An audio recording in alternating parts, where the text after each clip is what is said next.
Europe 1, le 22-30. L'écho du jour, Didier Hameau.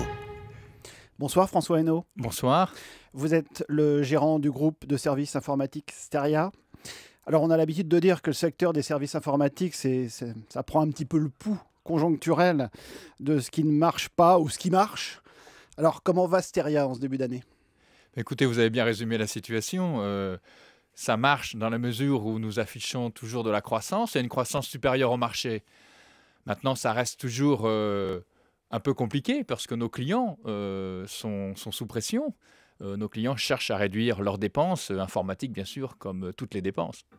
On a l'impression que les clients dont vous parlez réagissent de plus en plus au jour le jour en fonction un peu de ce qui se passe, en fonction des annonces, du moral aussi. Et ça doit être difficile de planifier par rapport à ça, non ? Vous avez raison.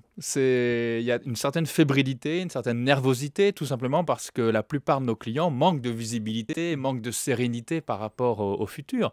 Donc à nous de leur apporter des réponses de nature à les sécuriser. Et j'allais dire surtout, c'est à nous aussi d'apporter des idées neuves et puis d'apporter des réponses à des problématiques de plus en plus compliquées à résoudre. Et notamment, on parle beaucoup de transformation. Alors justement, vous avez publié vos comptes, c'était déjà le mois dernier, fin du mois dernier. Alors il y a eu un petit tassement de la marge, je crois que c'était à 6,4%. Globalement, vous avez un plan d'action qui est sur du plus long terme, on va dire. Où on en est déjà de ce plan ? Alors effectivement, les marges traduisent toujours une réalité. La réalité, c'est celle que je décrivais, celle de la baisse des dépenses informatiques avec une pression bien sûr sur les prix.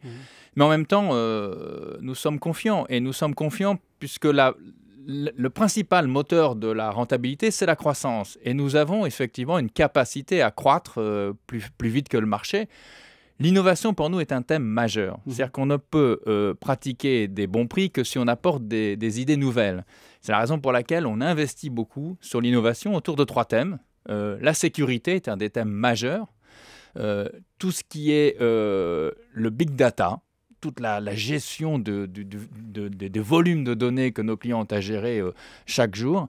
Et bien sûr, le cloud, c'est-à-dire cette capacité à distribuer l'informatique sur le nuage, c'est-à-dire à faire en sorte que l'informatique soit pas toujours dans les murs de nos clients, mais bien sûr à l'extérieur pour pouvoir avoir plus de flexibilité dans leurs coûts. Vous êtes très européen, français, en Angleterre aussi, en Grande-Bretagne, énormément. 2 tiers de votre chiffre d'affaires en tout à peu près ? 2 tiers hors de France, absolument. Voilà. Est-ce qu'il y a une évolution ? Alors, vous avez fermé l'Espagne, ça c'était en 2012. Oui. Vous avez signé de gros contrats en Europe du Nord. Est-ce qu'il y a une réorganisation géographique, en tout cas un peu une redistribution des cartes ? Comment ça se passe ? Très naturellement, on cherche à être plus présent là où on sent que l'économie se porte un peu mieux, où la croissance dans nos secteurs est plus évidente. Donc effectivement, les pays nordiques, l'Allemagne sont des géographies qui sont importantes pour nous, mais il reste pas moins que l'Angleterre et la France restent les 2 pays européens où la dépense informatique est la plus importante. Donc ça reste des pays très importants pour nous également. Alors qu'est-ce qui marche justement dans ces pays-là en particulier ? Les télécoms, on parle beaucoup en ce moment de la 4G. Qu'est-ce qui fonctionne vraiment en ce moment ? Alors, je vais vous surprendre. Ce qui fonctionne, c'est tout ce que nous faisons pour l'administration, le secteur public. En fait, tous ces grands pays européens sont au bout d'un modèle, doivent se réinventer pour pouvoir à la fois protéger la qualité de leurs services publics et en même temps en diminuant drastiquement le coût pour le citoyen.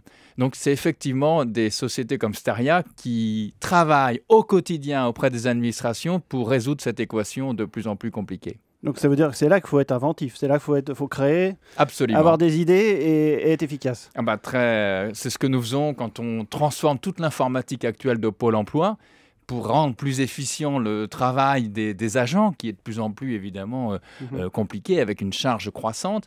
C'est ce que nous faisons aussi en développant le nouveau système de taxe poids lourd, ce qui va ramener effectivement un revenu assez conséquent pour l'État. Et donc rendre possible ce genre de solution, ce genre de réponse, c'est effectivement notre mission au quotidien. Alors, vous êtes en haut de liste des entreprises durables. C'est quelque chose d'important pour vous. C'est vrai que vous avez été primé à plusieurs reprises. C'est très important parce que je considère que de manière que autant que le quoi, c'est-à-dire savoir ce que l'on offre à nos clients. La manière dont on le fait est tout aussi importante. Et je pense que Steria, on existe depuis plus de 40 ans. On a ça dans nos gènes, c'est-à-dire de veiller un petit peu à nos valeurs et à faire en sorte que ces valeurs, qui sont les nôtres, soient portées également dans nos relations avec nos clients, avec toutes nos parties prenantes externes. Et vous avez raison, Steria est souvent récompensée comme la société la plus socialement responsable. Ça touche aussi bien l'actionnariat salarié, l'implication des salariés dans la gouvernance, qui est unique chez Steria, puisqu'on a plus de 20% détenus par les salariés du capital de l'entreprise, jusqu'à le fait d'être une entreprise durable au niveau de son empreinte carbone, où nous sommes la première société à être carbone neutre pour tous ces déplacements, et puis avoir également des bâtiments qui produisent de l'énergie plus qu'ils n'en consomment.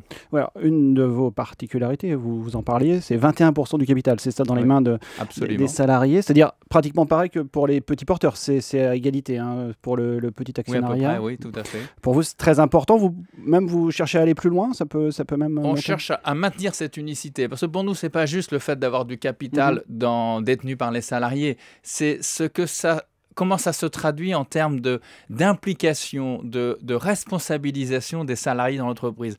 On a été même jusqu'à adapter notre gouvernance pour faire en sorte que les salariés actionnaires ne soient pas juste détenteurs d'actions, mais soient vraiment partie prenante des décisions stratégiques. Je pense que c'est une manière de rendre plus responsable, plus entrepreneur, j'allais dire, chacun de nos collaborateurs. Donc ça, c'est un point important. On a parlé aussi de votre structure financière. Comment vous vivez les comptes qui ont été publiés? Pour vous, on a parlé d'un gearing à peu près de 70%.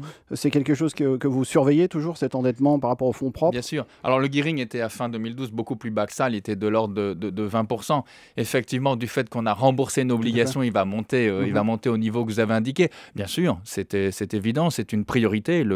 La maîtrise de notre endettement, notre capacité à générer du cash chaque année par la performance de nos opérations, bien sûr, c'est un objectif majeur et nous nous sommes fixés d'ailleurs pour 2013 un objectif de désendettement du groupe. Oui.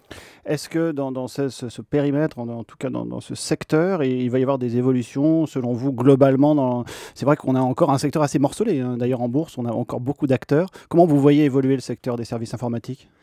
Je pense que le secteur, contrairement à l'idée reçue il y a quelques années, ne va pas vers une massification très poussée. Il y a bien sûr quelques acteurs globaux, leaders mondiaux, mais je ne pense pas que notre secteur connaîtra une concentration très forte. Je pense que c'est inhérent à notre industrie d'avoir beaucoup de cette fragmentation, beaucoup d'acteurs nouveaux, puisque ces acteurs nouveaux naissent de leur capacité à innover, à apporter des idées neuves. Or, en la matière, dans notre industrie, il y a toujours de bonnes raisons pour exister, même si on est petit.